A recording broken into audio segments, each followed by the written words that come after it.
A Phenomenology of Immersion in Hedwig Conrad-Martius and Theodor Conrad. Introduction, sinking in. Recent work, Geneusis 2020, 2022, probably more now, on the Phenomenology of Immersion, or absorption, Versenkungsdynamis, draws upon contributions to phenomenological psychology made by Edmund Husserl, Eugen Fink, and Theodor Conrad. Recent attention to the theme of immersion in psychology and related disciplines is for the most part motivated by the emergence of new technologies such as video games and virtual reality. But that does not mean that we will only find the phenomenon of immersion in such technologies. One might say that we are immersed in the real reality before we are immersed in the virtual reality. What is the primary immersion? This real immersion in real reality, and what are its consequences? The answer to this question can be found throughout the philosophy of Hedwig Conrad-Martius, and especially in her ultimate project called Universal Ontology.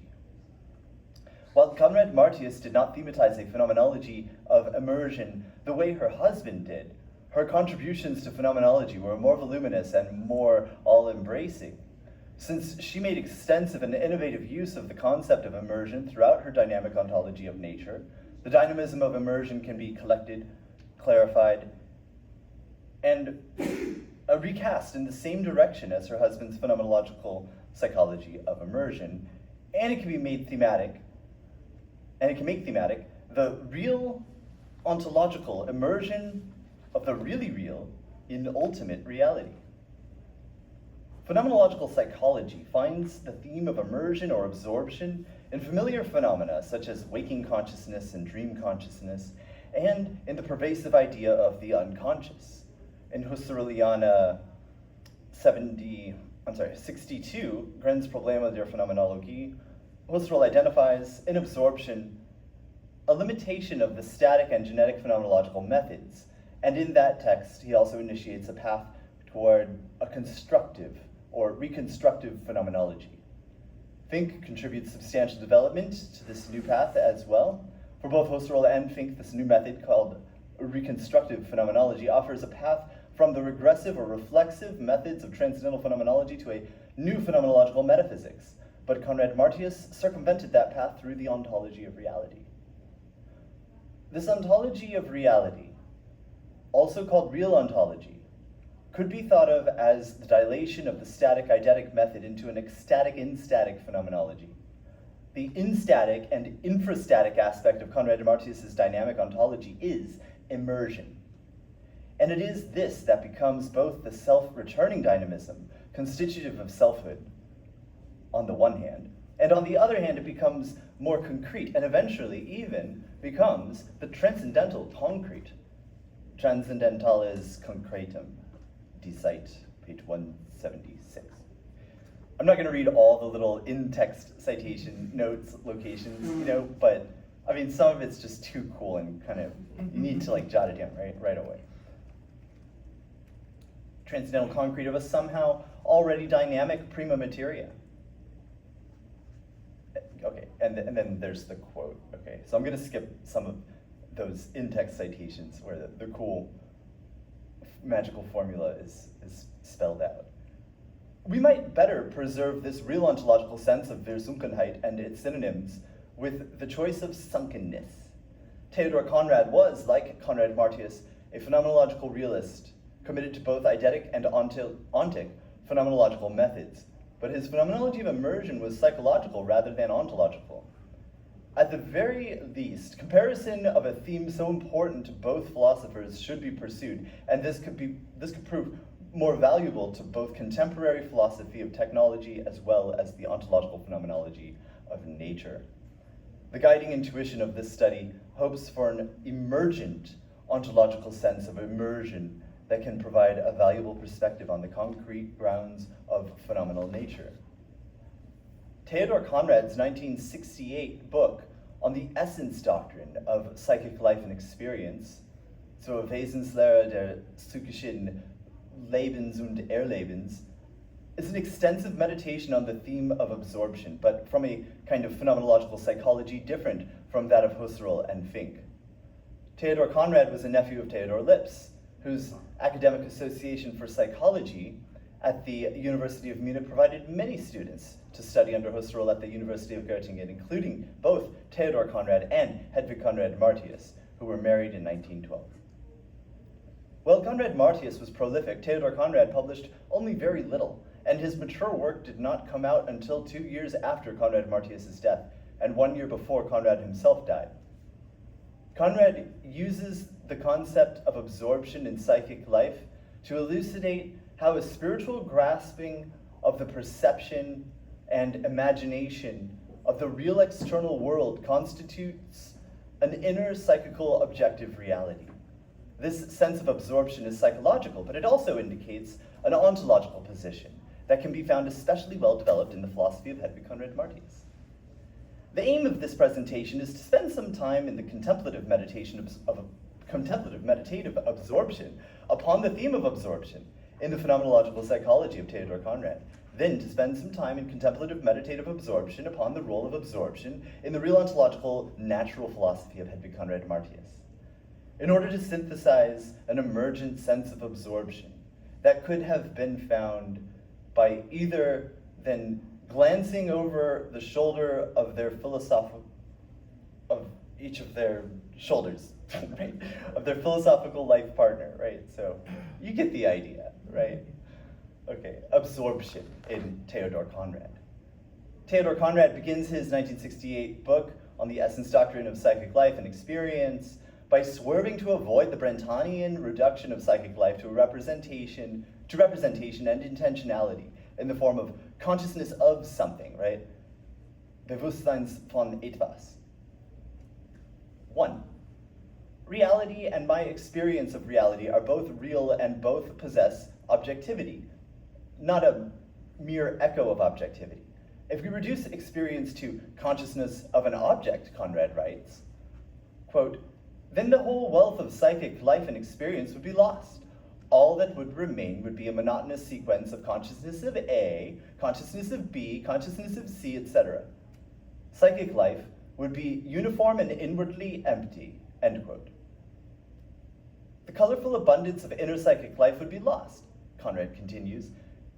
Inner self-affection, levels of meaning, egoic impulse. UHF is connected. Oh, good. Activities and positions would all be lost in this attitude. Adhering to Brentano's position would seem to lead to an emptying of meaning and flattening of experience. Then Conrad emphasizes an important point. What would be lost in this case would be the reality and objectivity of inner life that would have been just as real and objective as the real external world. Our phrases like subjective experience, psychic phenomena, and only for the ego carry this reductive attitude and imply that our inner life is, quote, merely subjective, a fictitious fantasy, mere appearance and apparition. But psychic life is real, both for the subject in itself and projected outward, but also independent of the subject as it is meaningfully encountered in the reality of the external world. What would the external world be without its relevance for me? I find both my psychic life and the infinite fund of meaning from which it arises within and without. This fund is itself a reality greater than and encompassing my own reality, independent of me, omnipresent, and connected to my every experience. The extensiveness of external reality would be thought of as the formal referend, radiated from me as the center of reference and orientation, but also as a gravitational field, drawing the world toward me and drawing me out of myself. Every psychic experience represents an objective occurrence in the inner realm of the ego. UHF is connected. In psychic life, yeah, cool. Sorry. That's all right, thanks. And stands in itself, on its own ground, independently of me, in its own reality. In contrast to this, writes Conrad, what is merely imagined is, quote, dependent upon me for its occurrence. I can voluntarily stop its occurrence or evoke it, end quote. When I conjure an imaginary object, it merely floats before me, vorschwebt.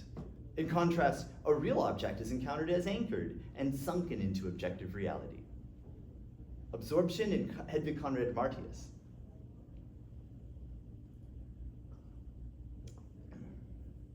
Conrad-Martius' ontological phenomenology of reality is tied to her own distinctive kind of phenomenological reduction, called the real ontological reduction. We can see this reduction most clearly in her earliest work, Über Ontologie. Maybe it's like, we think it's like 1913 or so. In 2019, Hans Rainer Zepp published a collection of essays called Natur und Kosmos Entwürfe der früheren Phenomenologie. In that volume, Rodney Parker provided Conrad-Martius' very early text, Über Ontologie. This text is a reaction to the kind of idealism expressed in Husserl's Ideas 1, especially section 49, absolute consciousness as the residuum after the annihilation of the world. But it also gives us an early formulation of Conrad-Martius' signature realistic method, which she calls the real ontological reduction. In this text, Über Ontologie, right, she distinguishes three phenomenological attitudes and reductions. One, the epistemologically oriented phenomenological bracketing of the world thesis. This is the attitude by which the phenomenologist actively suspends the natural attitude about the world's positive reality, or thetic positing, by a noetic act, so that its pure appearance can hover or float as an epistemologically purified transcendental version of the world. This is known as the transcendental reduction, the phenomenological reduction in a narrow sense. Two, the eidetic reduction is the phenomenological epoche, the phenomenological reduction in a general sense. Through ideation, the essence is itself freed from the flux of experience and a certain apodicticity is secured. But there is always a remaining excess that transcends this scientific activity. This excess is the result of an intentional myopia, the apparent blind spot of transcendental phenomenology. Here, the epistemological question of the correlation between factual data and noematic being is neutrally set aside. And three, the problem presented by the epistemologically purified transcendental version of the world in the immanence of absolute consciousness is the problem of how it got there originally, how it connects to reality, including its own reality, and this motivates the third attitude in reduction, the real ontological. Conrad-Martius' unique contribution to phenomenological method is the polar opposite of the first, transcendental attitude in reduction.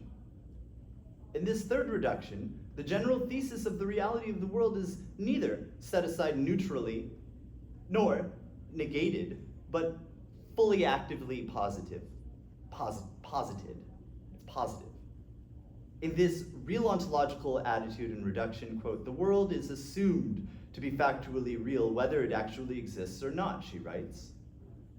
In this pre-existing framework, or heuristic context, Jim Hart clarifies, everything is seen as it were growing out or elevating itself from this real framework in which it participates. Here, the real being of the world is hypothetically posited, and things shine forth in their real being and in their self-rootedness, whether they are real in the primary physical sense, dreamed, imagined, or hallucinated.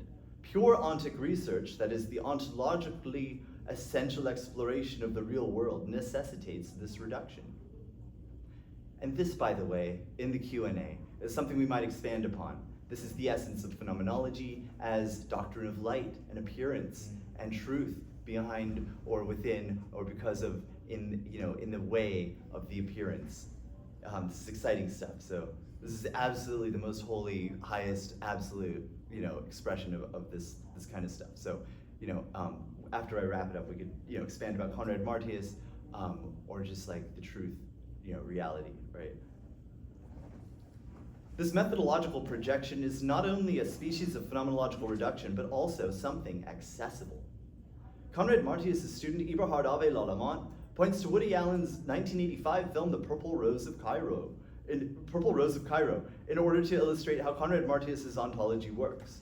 In this film, a character named Cecilia continually goes to see a film within the film called The Purple Rose of Cairo, longing to escape from her life. A character in the film, an archaeologist named Tom, eventually notices Cecilia and steps out of the film and into the audience and into Cecilia's life. We could also add Edwin Abbott's classic novel Flatland to this list of such instances of breaking the fourth wall or performing ritually and reenacting creation, this fundamental act, this crossing into reality. And we might see our own lives fit this list. The metatheatrical example of breaking the fourth wall not only emphasizes, but activates the leaping forth that not only characterizes, but constitutes real being, reales sein, in Conrad-Martius' ontology of reality. In the context of a meditation upon immersion and absorption, it should be noted that this leaping forth, or positing of the real, Realisation, is the opposite of immersion or absorption. But it is also the same dynamic from the opposite direction. Sinking. Versunkenden, Versunkenheit, Versunkenden, die Versunkungen, etc. And sinking and rising. And so her words for this are like Enthebung, stiegend, aufgehen, etc. are ontological dynamics. And she calls them the Enthebungs- und Versenkungsdynamisms, right? And there are two ways of seeing the original movement, which she also calls like Urdynamik, Urbewegung, into being in Conrad-Martius' philosophy. It's also, it's the movement into being, but it's also the end, right? Arche kai telos, etc. Conrad-Martius' central dynamism also leads beyond the philosophy of nature to philosophical cosmology and universal ontology. To see the generalities of Conrad-Martius' universal ontological doctrine, let us look at a couple instances of sunkenness in Conrad-Martius' later work. Searches for zinc, zank, zank, zunk, and so on in Conrad-Martius' work yield interesting results. The results are numerous. I've published these on academia as well as an appendix. So you can find, this stuff there. A long list of terms can be collected from each of her many books. We can also find variations on the word and concept of sunkenness as early as her 1913 Oberontologie and as late as her 1960 Die Geistseele des Menschen. In Der Selbstaufbau der Natur, 1944, pages 313 to 314, we have this bit that's worth me reading this extensive quote here. Just as the ecstatic potency of actualization flies over all spatiality and is therefore unable to sink into the ground of being, so to speak, so the statically ecstatic enabling ground sinks below all spatiality and is unable itself to rise to the surface of being.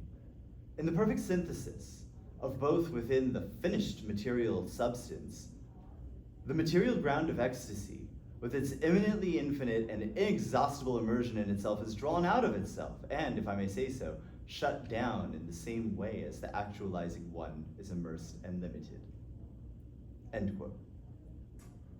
This transphysical conception of nature places immersion in the place of the subspatial ground of being, where finished configurations of matter return to their pre-actual state of potency. As she writes a little later in the same text, quote, they sink back into a state of mere potentiality. In Der Selbstaufbau der Natur, 1944, Conrad-Martius performs a wide-ranging ontological interpretation of nature, from the quantum level through the physical to the biological and psychical life sciences of her day. Later, in her 1958 Der Raum, her dedicated ontological interpretation of quantum potency compels her to name the subspatial place where actualization returns to, upon sinking back into the ground of being, following her inspiration from Hans Voss, okay? And she calls it the apeirik space-time, apeirische Raumzeit, or the dimension of the infinite. This place is a ubiquitous cosmic central space into which all things sink, as well as from which they radiate. This ontological discovery of the constitutive subspatial and superspatial dimensions of being is a novel expression of the old intuition of etheric, radiative energy, and hyletic primordial materiality in a new philosophy of nature. Immersion is not only a novel psychical concept in Conrad-Martius's published work, but also psychical. Not only physical, it's psychical.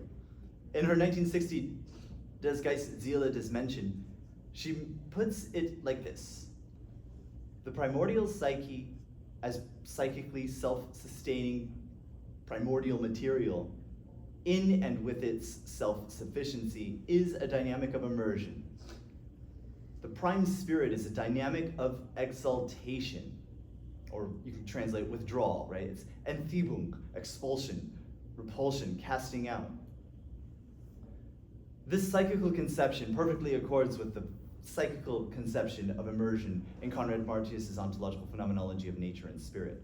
When we start adding to the comprehensiveness of nature the realm of spirit and anticipate further extensions, we open upon Conrad-Martius's ultimate systematic philosophy, which she named universal ontology. But universal ontology remains as yet largely unpublished, as well as unfinished. The psychical and psychological results of the investigations contained in Das Geist Seele des Menschen can be brought in harmony with the phenomenological psychology of Theodor Conrad, and with her later project of universal ontology. But perhaps we can already begin to see the full scope of immersion in the generalized phenomenological ontology of both the Conrads. Conclusion: an emergent phenomenology of immersion. You could also call this Mathesis Universalis Essendi. Reality is something we are immersed within, but this is a limited immersion.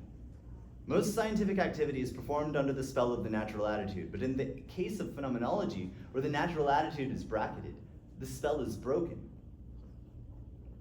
The progression from ideation to reduction offers a method for breaking that spell. And it also offers the promise of breaking through to the objectivity and universality of facts, essences, and meaningful structures of all sorts, real and immanent and transcendent, etc. This revolution in scientific method represented by phenomenology holds the essential promise of universal science and the unity of scientific disciplines.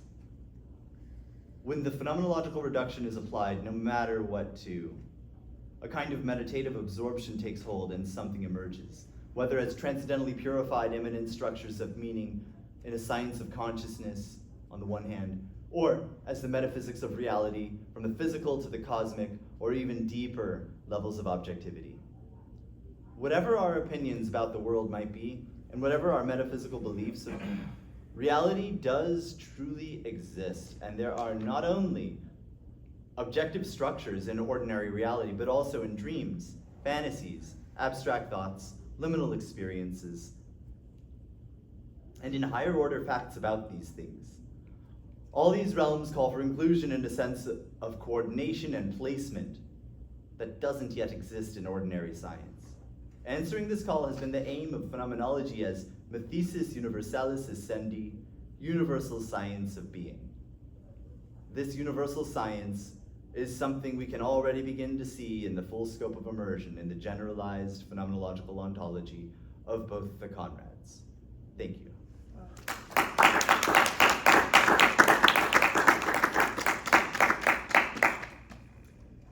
Time for questions?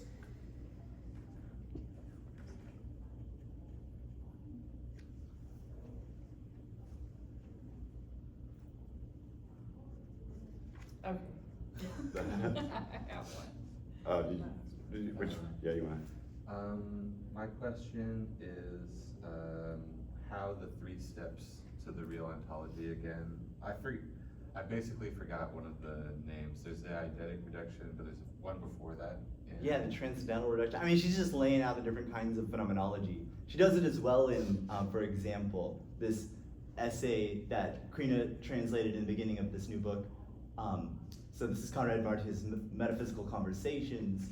And it is really important to get this idea from Conrad-Martius, from various works of, on the one hand we have transcendental phenomenology, on the other hand we have the essential method, right, the essence phenomenology of Husserl, the eidetic reduction, right? So there's a transcendental reduction, and there's the eidetic reduction.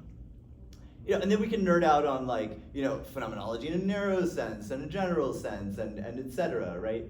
And then there's a third kind of thing. Sometimes she's just playfully like distinguishing these things. Sometimes Heidegger's existential phenomenology is like a third kind of thing, because she's also fundamentally in opposition to this, which is interesting because her thing most resembles that in a way, but it's also the opposite of that. So she explicitly takes the position that her stuff is the opposite of Husserl's transcendental phenomenology, because she's invoking the spirit of the critique of the early students who saw this promise for mythesis universalis essendi in Husserl's work, and then felt abandoned. They felt the project was abandoned when he went into a universal science of consciousness, an immanence, which is great, yeah, but it's just the ideal side, A complete universal ontology requires both the ideal and the real, Both the eidetic and the noetic. I'm sorry, no, I screwed it up. But the noetic and the noematic, right? I mean, these are the two sides, right? So her thing, the real ontological reduction, is taking the step, right? Taking an active, it's all about bringing back Aristotle's methexis, the idea of participation, and that is a kind of absorption in the game of reality, and it's beyond all the academic ego games, etc., right? It's not about Husserl versus Heidegger or Conrad-Martius even. This is reality. It's not about Aristotle or the real doctrine of Plato or whatever, It's about reality. So meditative absorption is the way to it, and it's a crossing that her thing most clearly articulates. And do the next one. Yeah. Jennifer? Someone else. So Jennifer, You want to defer? I'll go later. okay. I really liked your talk. Thanks so much. Thanks, yeah. Sure.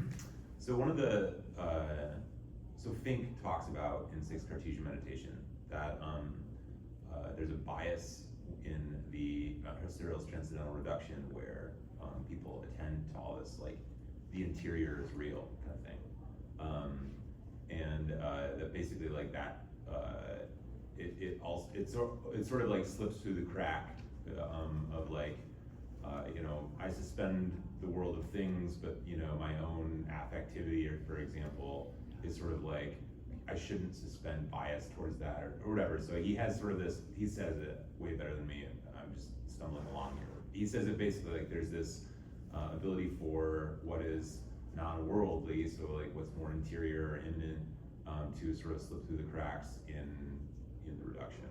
Yeah. And so I'm a little bit interested in when we're supposed to suspend a transcendental kind of when we're supposed to exercise or execute the transcendental reduction, it seems like it is all about the world and the world of things and this kind of thing, but it shouldn't be towards like sort of all transcendental framework. So that's kind of my question is maybe how is that addressed?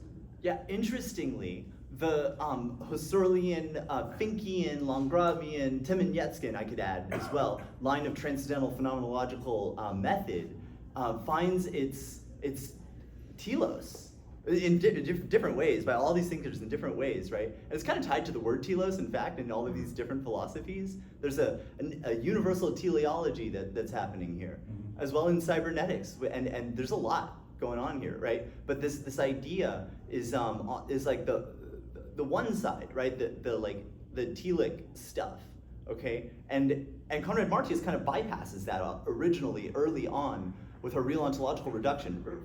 Very early on, she's doing the opposite of this transcendental line, and even Husserl as well. My talk last year was on this, an ontology of absolutely everything, schlechten alles. This is universal ontology. And this is also a term that comes from Husserl. I mean, it's just one of you could probably find it in Kant. Actually, I come to think of it, universal ontology. It has to encompass all of this stuff, right? So not only the telic, but the archaeological or like cosmogonic stuff, And when it all comes together like that, you can just see like this is the project, the division into like both method and object, coming together in all these different ways all along.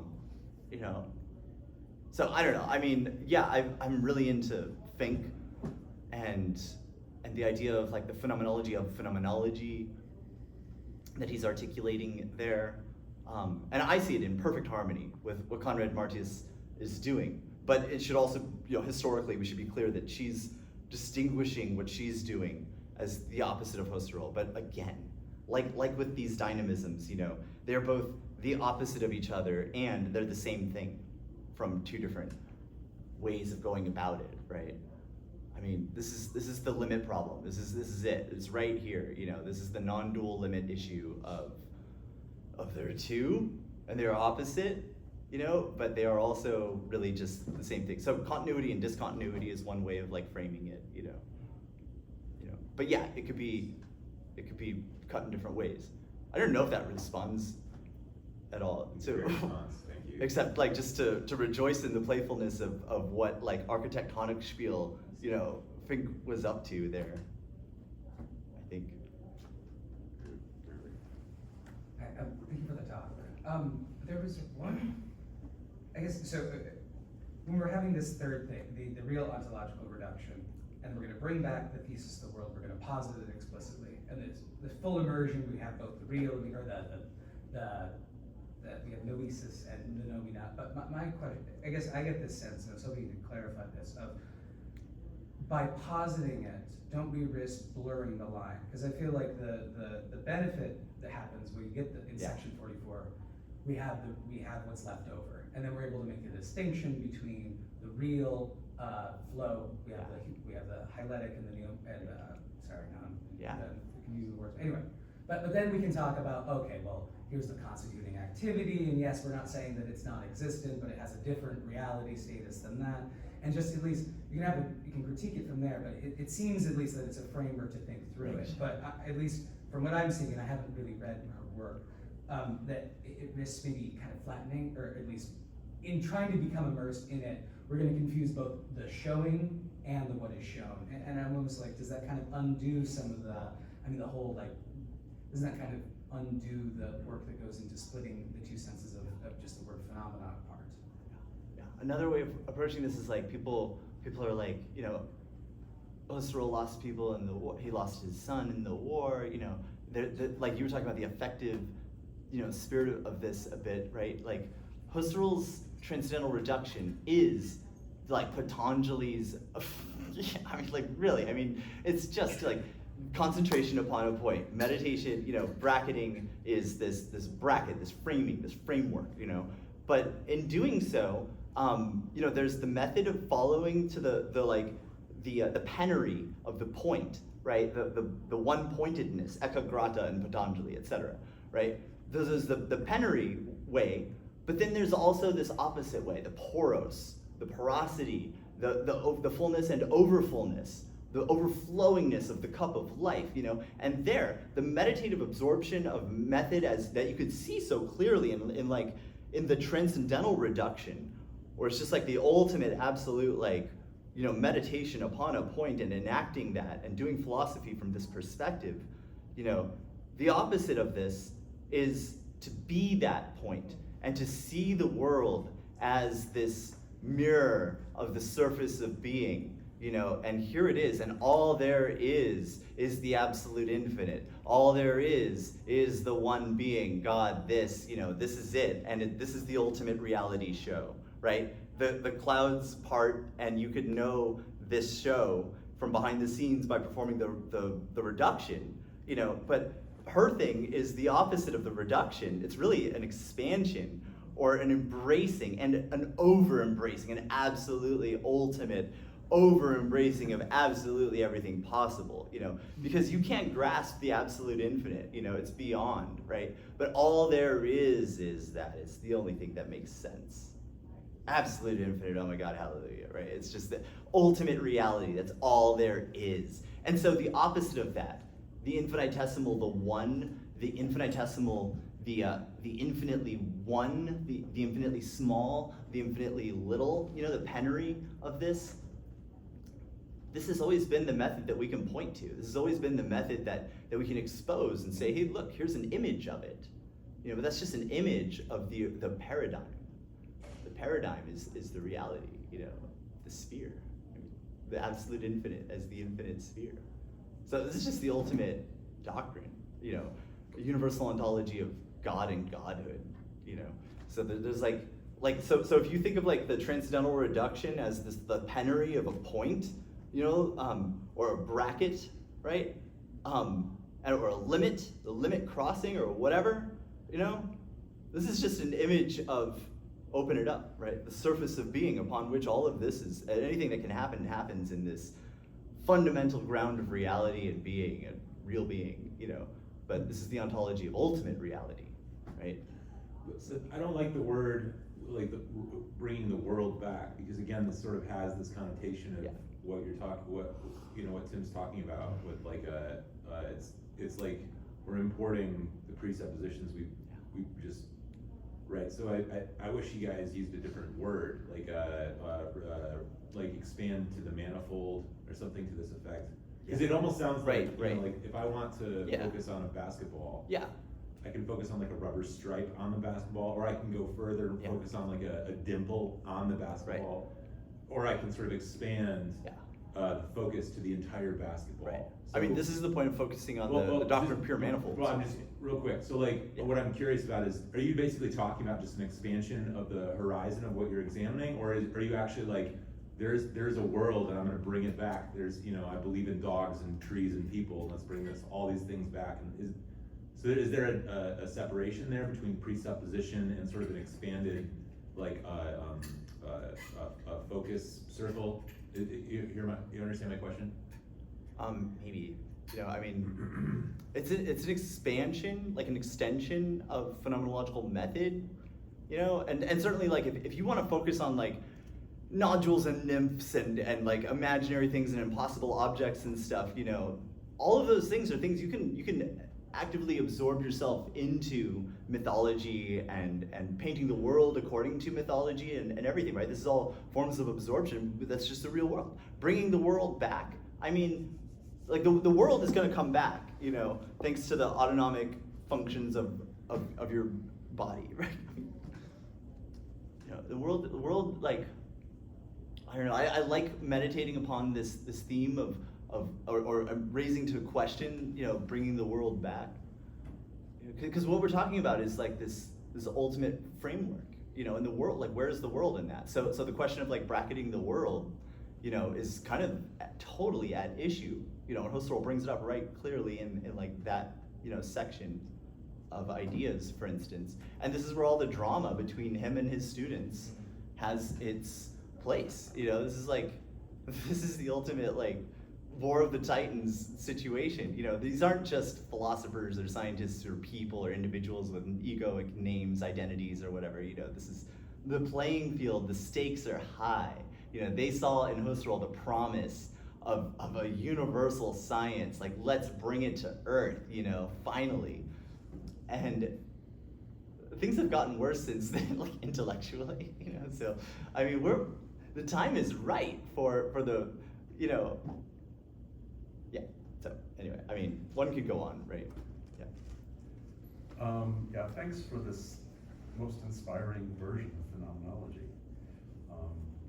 It's awe-inspiring, and so, you know, I was overwhelmed last year, and this year I'm going to try to be in dialogue a little bit with one question, which is, I remember your phrase with Christina last year, that this is the age of Hedwig Conrad-Martius. Yeah. What is the educational/rhetorical program for that to be instantiated? Yeah. And to that, I want to add a rejoinder that the Husserl of the crisis is very different, and I think far less criticizable than the Husserl of the ideas. And that late Husserl was based on Stein's understanding of empathy being at the core of everything, and relationality being at the core of everything. It was the So the present self and the element, yes. world are still there, but they're always dancing together. Yeah. And so that there is, in that conception, that empathy then becomes a teachable logic through which we can create a world of deeper relationality. And, you know, he thinks, has his notes for the end of the crisis, there is a teleological method.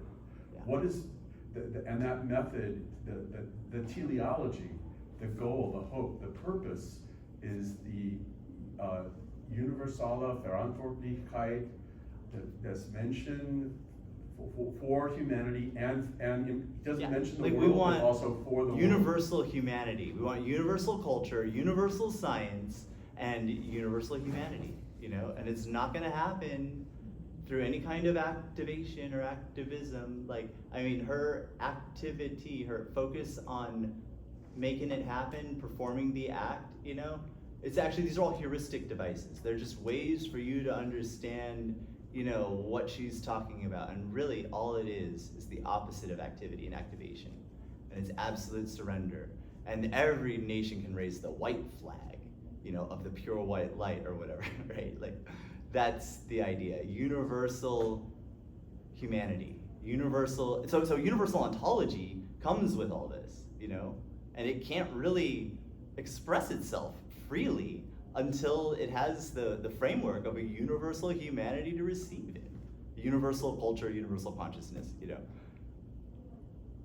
And we're there, yeah, the curriculum, yeah, here's the first book. Like, I wish de Gruyter would, like, you know, there are issues, but yeah, she's like, it's not like, oh, step aside, Heidegger, and right next to you on the same lateral sort of like comparison is Conrad-Martius. No, she's like doing something totally different than all of these other philosophers, you know. Like, you could look at Heidegger, that could be like step one for people who need to work through it, like this is some big like ayahuasca working through trauma kind of thing, you know. You could wrestle on the ground with Heidegger and use Conrad-Martius, and she's got the early critique of being in time and etc. And look at like Stein and how these all relate. Like, this is good work.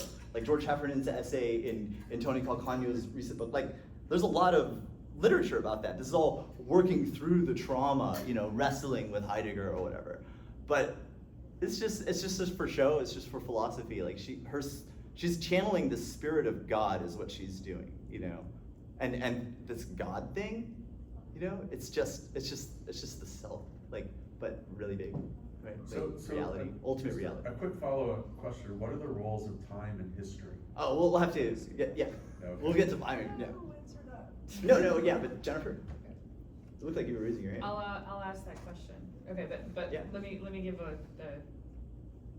introduction. So Yeah. So what I won't ask is The classic, what I won't ask. the Q&A. gambit. Yeah. What I won't ask is about the other. Okay, so Okay. not gonna ask that. Okay. Maybe later, but what I am gonna ask you is about a different kind of other, like the physical. Okay, so the first other, what I'm talking about is the subjective other, the mysterious other. But the second one is about the physical. So bracketing the world gives you epistemic access, right, to all of the possible, right? But what if the possible is a little bit different than our epistemic Right. contact with Yeah. it, right? So we are capable of getting this like total reality, total picture by the reduction, and then we bring the world back, but the world that we bring back is like a little bit different than we left it, at least, right? Or we kind of go create the world with physical reality. So what is Conrad-Martius gonna say about that? Well, first of all, in an interview with her, she said something to the effect of like, I can't remember what I did in all these things. I just keep doing the same thing, right? All along, it's always the same thing. It's the same ball game where the ball is the great sphere of the all. I mean, so to be clear, like that's more my thing maybe, right? Like I've, thanks to Peter Manchester, like demonetized the sphericity of it and everything, but you know, it's the same game, all along for Conrad-Martius. So I believe I'm in the correct spirit of it when I say that the ecstatic dynamism, as she calls it, is physical.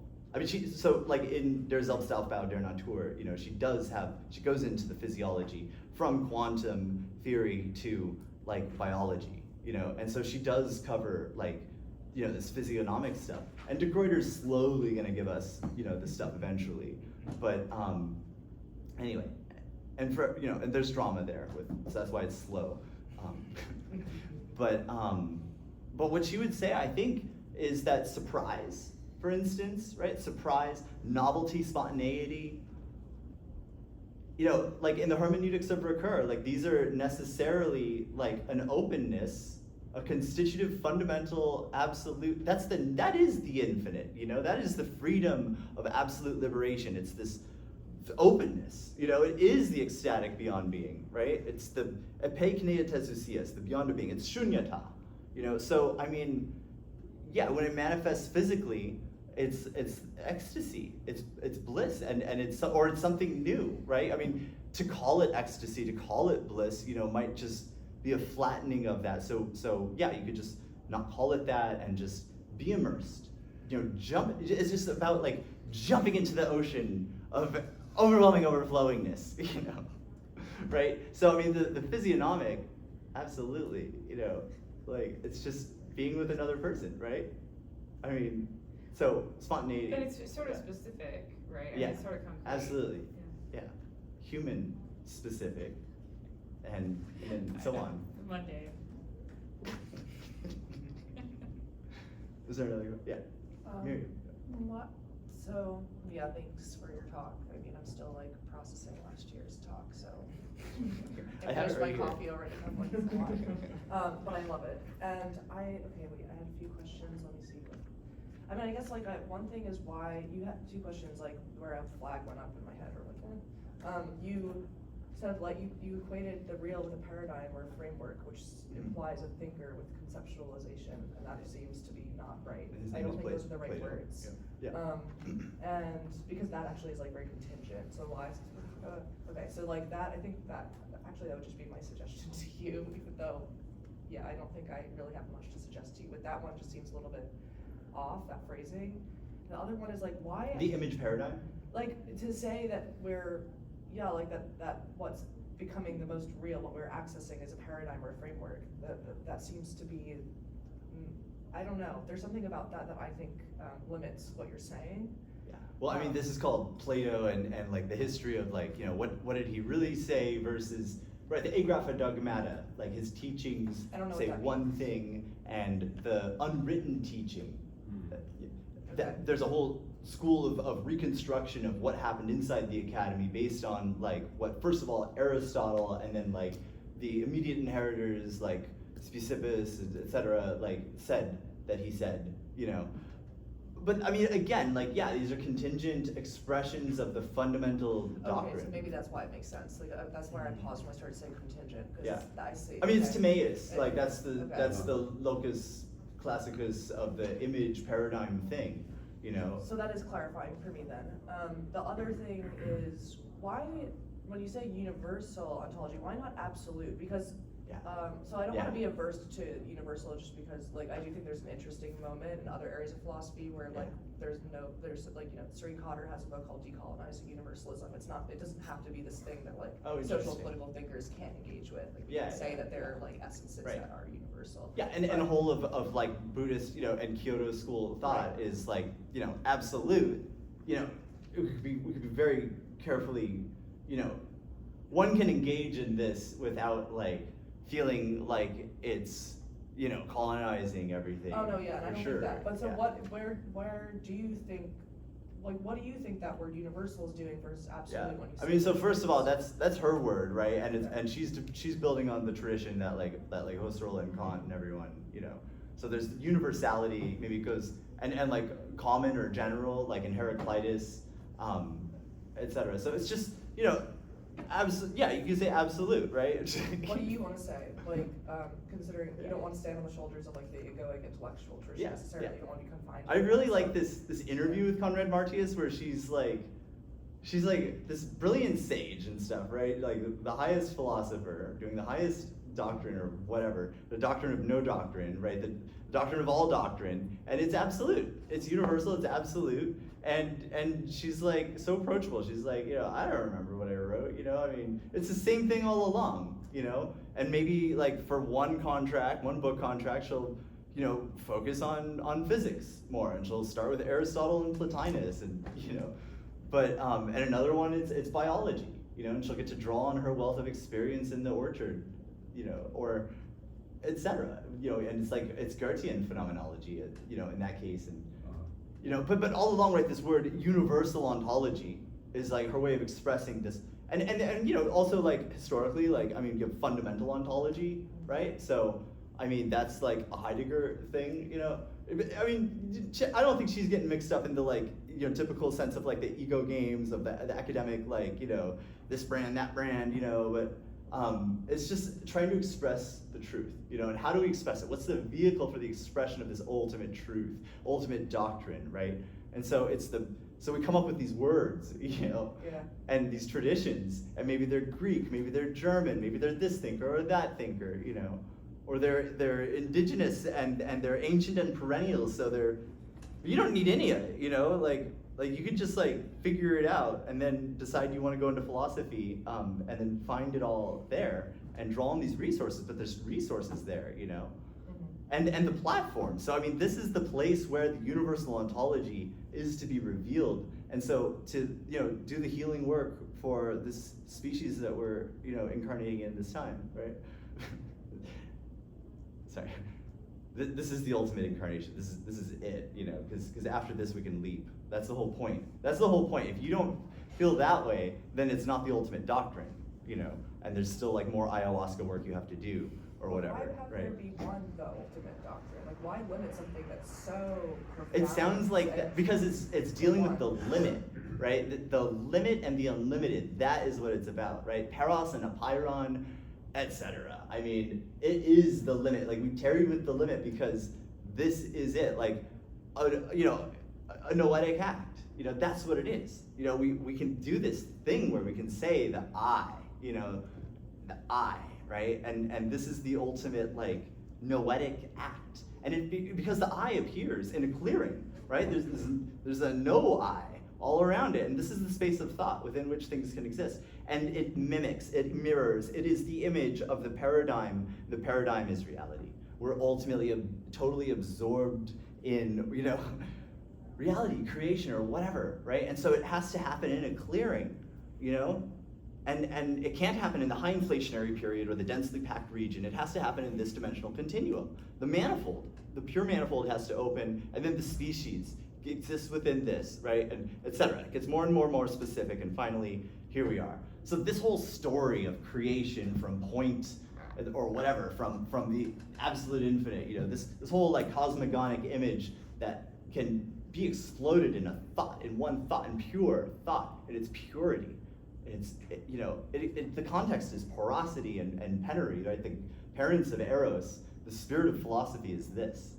So that's my thought. I don't know. So it's like, there's one point, and you could totally lose your train of thought, and find this point, and that's the point. And I call it alignment. She doesn't use that word. Alignment, right? Because that's what it is. It's an expression of the doctrine. It's all tied to the alignment, with ultimate reality. It's the ontology of reality and ultimate reality. And that's universal ontology, Yeah. Was there another question? I know we're running out of time or whatever, but no, we aren't. We Are we? are and we aren't, but. Yeah, we are and we are. Back full circle. Wait, that was unofficial. So, I'm interested in what you have to say about the differences in meditative practices, because meditative absorption can vary so much. Yeah. And you mentioned Patanjali's systematic Yoga Sutras, which are more, as you say, like dedicated towards cultivating a mind that has the ability to think what it wants, Right. and think one-pointedly. Yeah. But there are some differences among Yeah, the Indians. absolutely, Like yeah. four major. And in the different traditions, kinds of, etc. Yeah. meditative techniques, and then, but you drew on the Kyoto school some, Yeah. which is emphasizes one of the types of techniques. Sure, yeah. Yeah. And I'm wondering if that is necessary, or if it was just. Oh, absolutely necessary. Like, yeah. I mean, so look, like, I think Patanjali, like, I'm like, I don't know, Husserl or Patanjali, like, who frames this thing best, you know? And like Conrad-Martius just takes it all and does this amazing magic. She's like, okay, it's magic. You know, you can call it energy or whatever, but it's magic, you know? So that's what she does, you know, in the astral realm where she teaches me or whatever, right?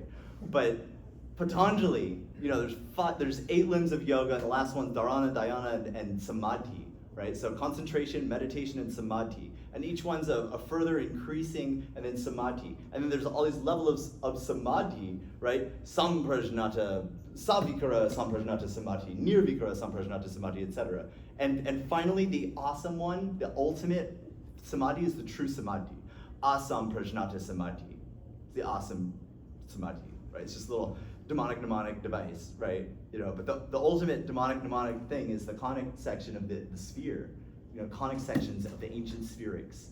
That's what this disclosure space is. You know, but it's all about this point, right? The one-pointedness, the ekagrata, is part of the method that Patanjali lays out. You know, but when he describes that state, whether it becomes satori or whatever, wu or whatever, you know, it's the same thing that's being described. You know, it's in between the words. It lies behind trees and under hills and empty holes it fills. You know, and it's not darkness, it's God, or the absolute infinite, the overwhelming overflowingness, whatever you want to call it, you know. Call it whatever, not call it whatever, you know. And there it is. It's absolutely everywhere, right? It's life lurks in the interstices. Alfred North Whitehead, page 167, Process and Reality. You know, like, you can nerd out on these things, you know, because that's the ultimate source. There's one intelligence, and it's the divine intelligence. There's one imagination, and it's the divine imagination, you know, and you can separate the functions of imagination and intelligence, you know, and then this is the basis of magic. Bring the two pillars closer, see what happens. Cast them to the far ends of the infinite sphere as poles, see what happens. You know, all of this becomes necessary to get things to exist, to things to come to be from this ultimate framework. But it's a really ultimate framework. You know, it has to be. It has to be really the true, really ultimate truth. Yeah. But my question, I guess, about necessity was rather if different meditative practices should be distinguished in the way that they could possibly cultivate an appreciation of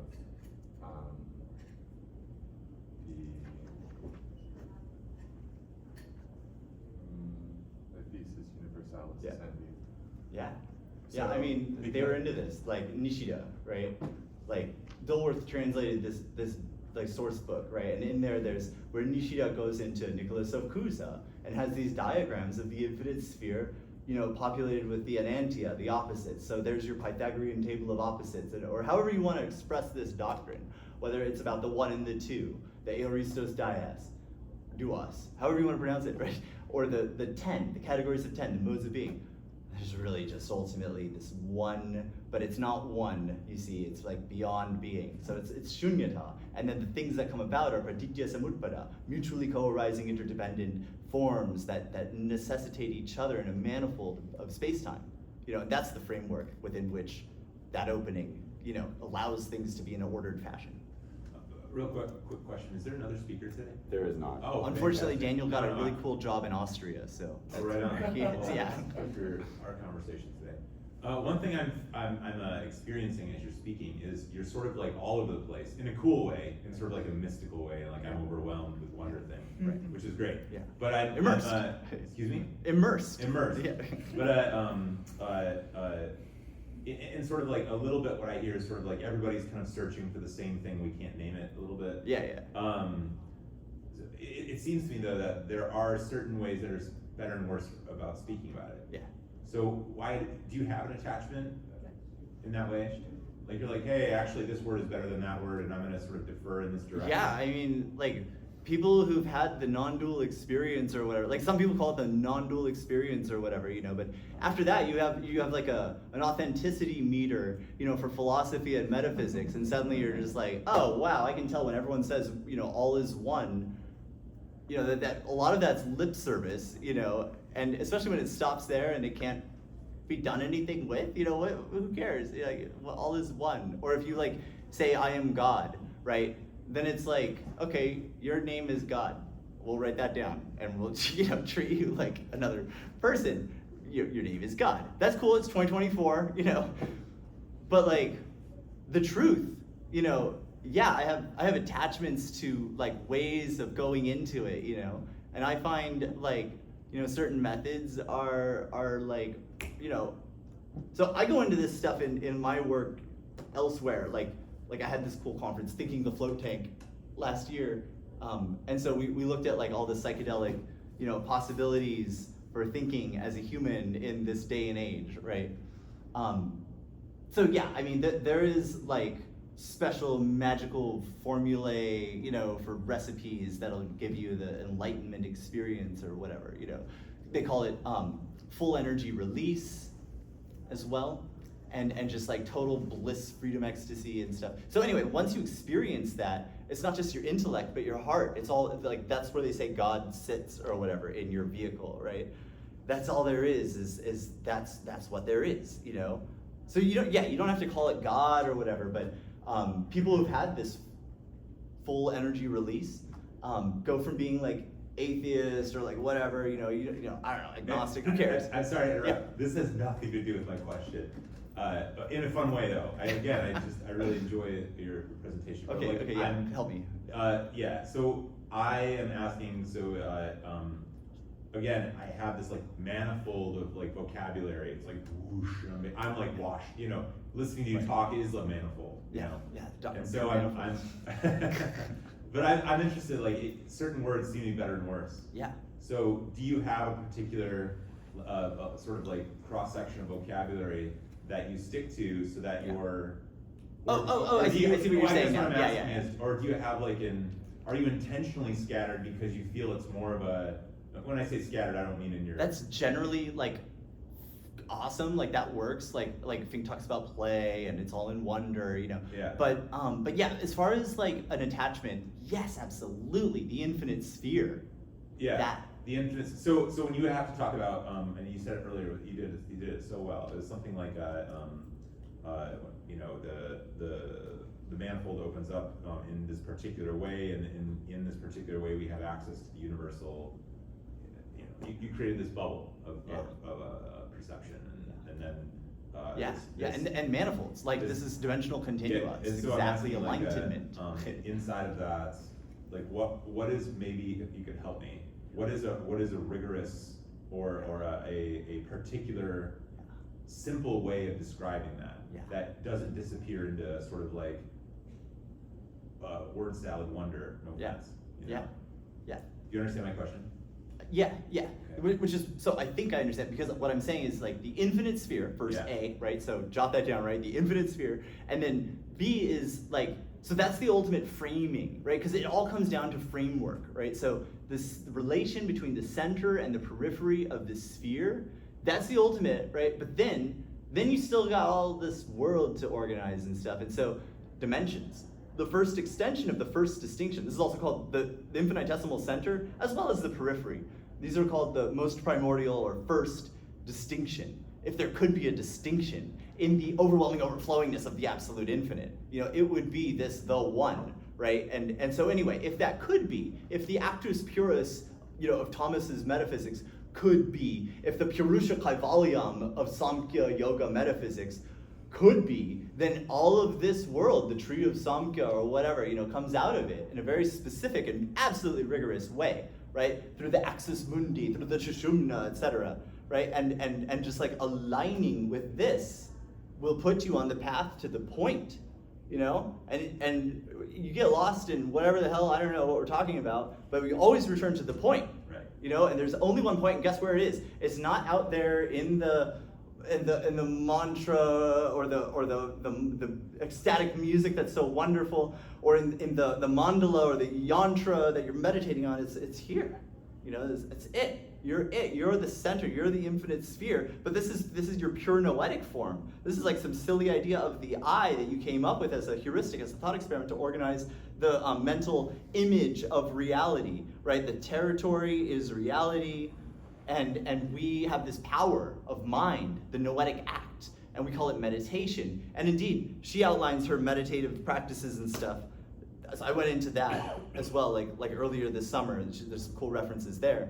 So yeah, spiritual practices. This is spiritual science. This is like anthroposophy is a great way of. So she actually engages with a lot of anthroposophists, not just Steiner, but as well like other folks from that milieu, that world, that habitus, right? Because it's about that sort of like, it's not just God. You could just say God, and that's what people do who like. Do ayahuasca or whatever, 5-MeO or whatever, right? And they just bask in the glory, and you get the genuineness on like YouTube when you hear them talk or whatever.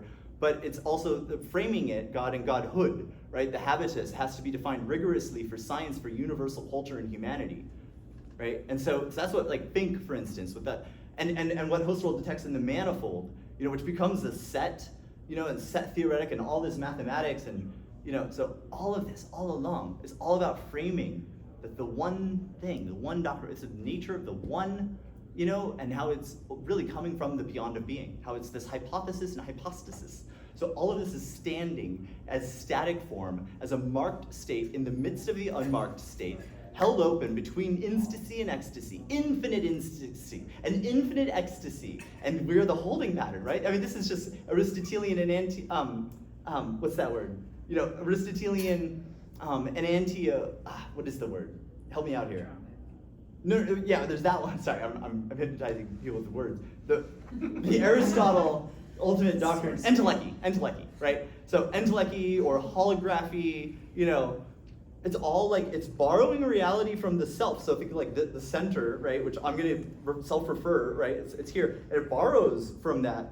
Right, it makes this like reality. It's like, oh yeah, here it is, But that's all there is this. It's all coming from the center. It has to come from a siphon, from a spigot.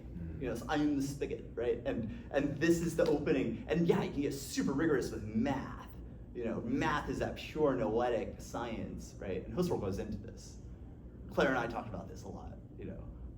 Claire Ortiz Hill. She's the translator of Husserl's logical mathematical works. Not that one, not transcendental. What is it? Not that one in particular, but the other one. Anyway. Not logical investigations. Oh yeah, not logical investigations, and also not formal and transcendental logic. Okay, granted, but they're called logic and theory of science and doctrine of knowledge and so anyway, it's like Husserliana, Anyway, it's fun stuff. I have a technical question. Yeah. When Husserl made his turn, Cartesian meditations and after, how did they take that? They must have read The Crisis in 1954 when it came out. Oh, well before all this, the real, like all of these other things are echoes of the great phenomenological schism, as it's called.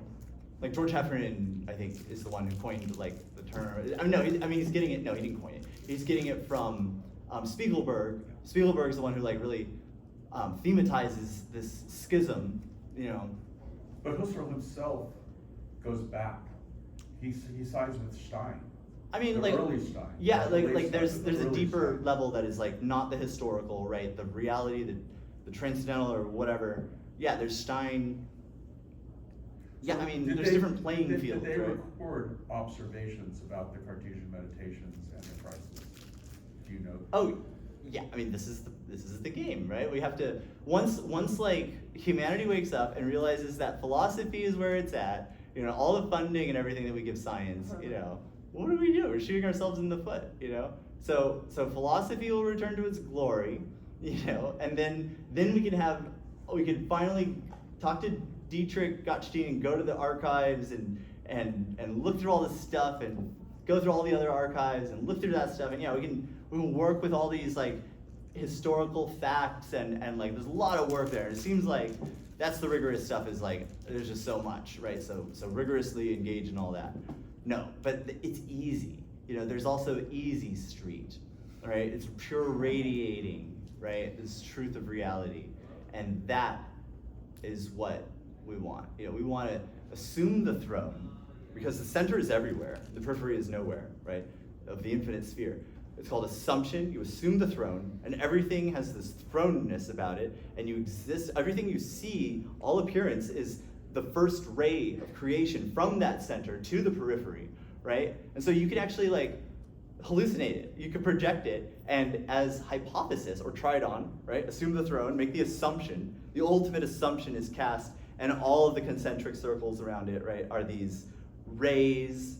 And so that's called the first day of creation, or the first ray of the 7 rays, and so on, right? And so it's super rigorous, and yeah, it goes deeply into new math and cybernetics and systems theory, and you can find this in romantic philosophy of nature as well, and you can find Conrad-Martius' critique of romanticism as well, even though what she's doing is like fully Neoplatonic romantic. So there's a lot of work. So let me Yeah. just do another quick generalization, see how you react. Okay. That this stuff is the modern Parmenides, and Etc. Parmenides was Yeah. the only And person who Heraclitus. got a dialogue named after him. Yeah. The only philosopher who got a dialogue named after him. And yet Parmenides was not enough for Socrates. He owed enormous amounts to this idea of the one and Yeah. many. But and Heraclitus didn't get a dialogue. Only Parmenides did. Yeah. But Well, he was still obscure at that time. he was still what? Obscure. Yeah. Poskotos. At the time, he wasn't like what Plato was about. Plato was all about Father Parmenides, and then Heraclitus, like later on, gets appreciated by the Neoplatonists. Oh, that's interesting. Yeah. Yeah. But anyway, There's so much. They're just like two opposite ends of But the what I want to perspective. posit is that these guys are the modern Parmenides, and the late Husserl is the modern Socrates, in relying on not the one, but on dialogue, and on politics. Yes. And on the And idea now of a we politics open of the upon soul. a new kind of politics, the polis verus polis of the infinite sphere, the enantia that we are. Oh my Okay. God, this is very exciting stuff. The Aristotelian entelechy, etc. We are this enantiodromia of Heraclitus and Jung, and it's psychotherapeutic and etc. Alpha and omega, and absolutely above and below, and etc. Hallelujah. And with that, Yeah, Is that the last word? That must be. Yeah, that's pretty good. That was impressive. Let's thank.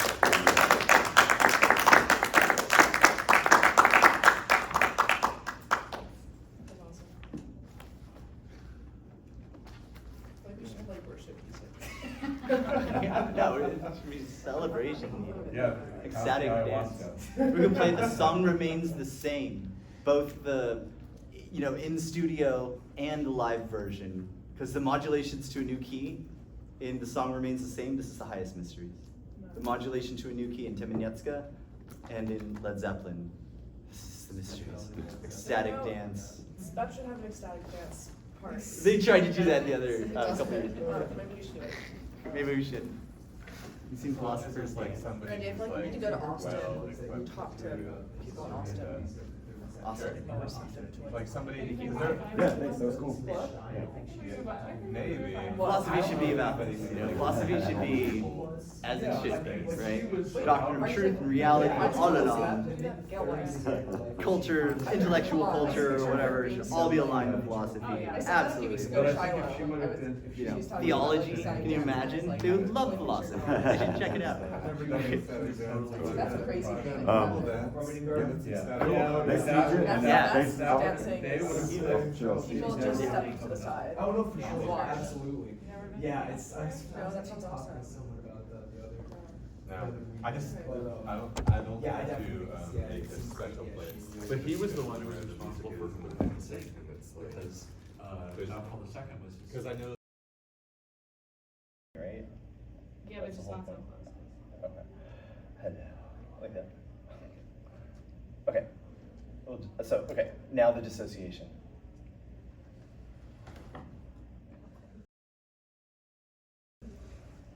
Actually, it's more like this.